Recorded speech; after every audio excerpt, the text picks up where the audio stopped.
নমস্কার বন্ধুরা, গণেশ চতুর্থী স্পেশালে আজকের আমি মিনুর রান্নাঘরে তৈরি করব মোদক। তার জন্য কিছু উপকরণ নিয়ে নিয়েছি। এখানে গোবিন্দভোগ চাল ভালো করে ধুয়ে ভিজিয়ে শুকিয়ে নিয়েছি। এখানে আছে গুড়, আখের গুড়, এছাড়া আছে ময়দা, সুজি, নারকেল। আরও কিছু উপকরণ লাগবে, সেগুলো বানাতেই দেখিয়ে দেবো। তাহলে চলুন, প্রথমে আমি নারকেলটা কুড়ে আর চালটাকে একটু গুঁড়ো করে নিই, তারপরে ফেরত আসছি। মোদক তৈরি করার জন্যে আমি একটা কড়াই বসিয়ে দিয়েছি, আর ওইদিকে চাল গুঁড়ো করে নিয়েছি এবং নারকেলও কোড়া হয়ে গেছে। এবার আমি মোদকের ভেতরে পুরটা তৈরি করবো। একটু সামান্য জল দিয়ে দিলাম, জলের মধ্যে একটু গুঁড়ো দুধ দিয়ে দিচ্ছি। বড় চামচের 1 চামচ গুঁড়ো দুধ দিলাম। এবার এর মধ্যে দিয়ে দিচ্ছি কিছুটা গুড়। দুধের সঙ্গে গুড়টা খুব ভালো করে জাল দিয়ে নিলাম। এবার এর মধ্যে দিয়ে দিচ্ছি নারকেল। নারকেলটাকে কুড়ে আমি একটু মিক্সিতে পেস্ট করে দিয়েছি, যাতে একটু মিহি হয়। এবার দিয়ে দিচ্ছি একটু থেতো করা এলাচ। এখানে 2টো এলাচ আমি ভালো করে থেতো করে নিয়েছি। এটা আমার রেডি হয়ে গেছে। এবার আমি গ্যাসটাকে বন্ধ করে এটাকে নামিয়ে নিচ্ছি। নারকেল দুধের ছাইটা আমার একদম রেডি হয়ে গেছে, নামিয়ে নিলাম। এবার আমি একটা কড়াই বসিয়ে দিয়েছি।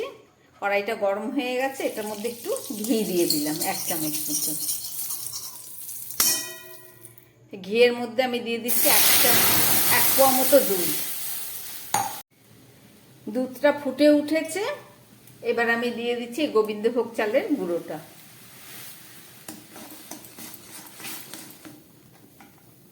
একদম টাইট হয়ে গেছে। এবার আমি এটাকে নামিয়ে একটু ঠান্ডা করে মেখে নেব। গোবিন্দভোগ চালের কাইটা এখনো গরম আছে, আমি দিয়ে দিচ্ছি 1 চামচ মতো চিনি দিয়ে এটাকে এবার একটু মেখে নেব। আর দিয়ে দিচ্ছি একটু ঘি। সব দিয়ে আমি এটাকে খুব ভালো করে, যেহেতু গরম, একটু ঠান্ডা জলের হাত দিয়ে এটাকে মেখে নিচ্ছি। আমার মাখাটা একদম রেডি হয়ে গেছে। এবার আমি এর থেকে ছোট ছোট লেচি করে নেব মোদক তৈরি করার জন্য।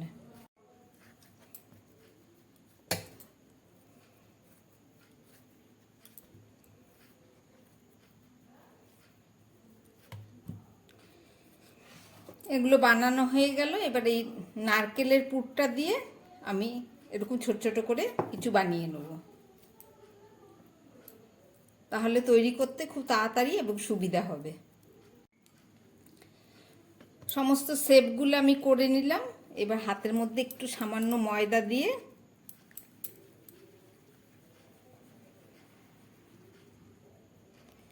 ঠিক এইভাবে বাটির মতো করে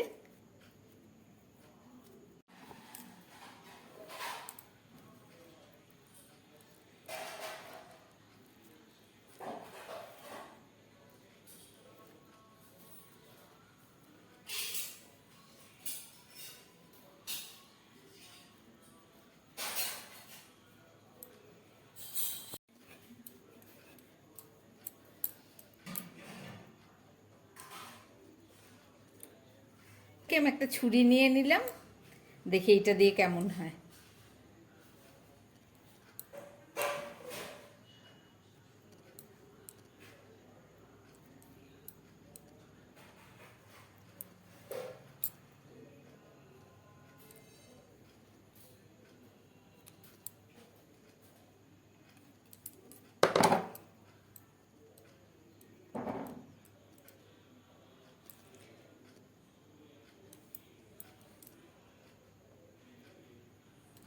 আমি এইভাবে সবগুলো করে নিচ্ছি।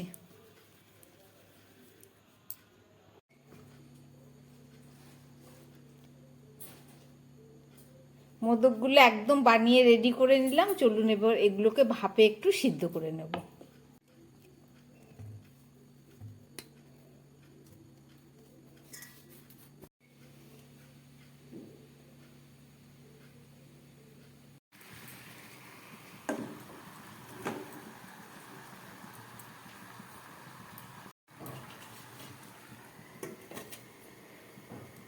5-6 মিনিট ভাপে একটু সিদ্ধ হোক, তারপরে দেখাচ্ছি।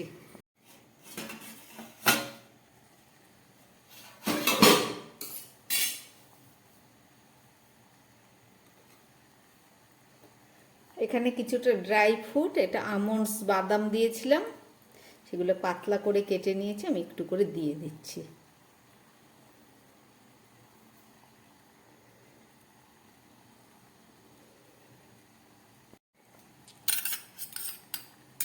বাদাম দেওয়া হয়ে গেছে, আমি একটু হালকা দুধের মধ্যে একটু সামান্য কেশর দিয়ে রেখেছিলাম, একটু একটু করে দিয়ে দিচ্ছি, দেখতে ভালো লাগবে।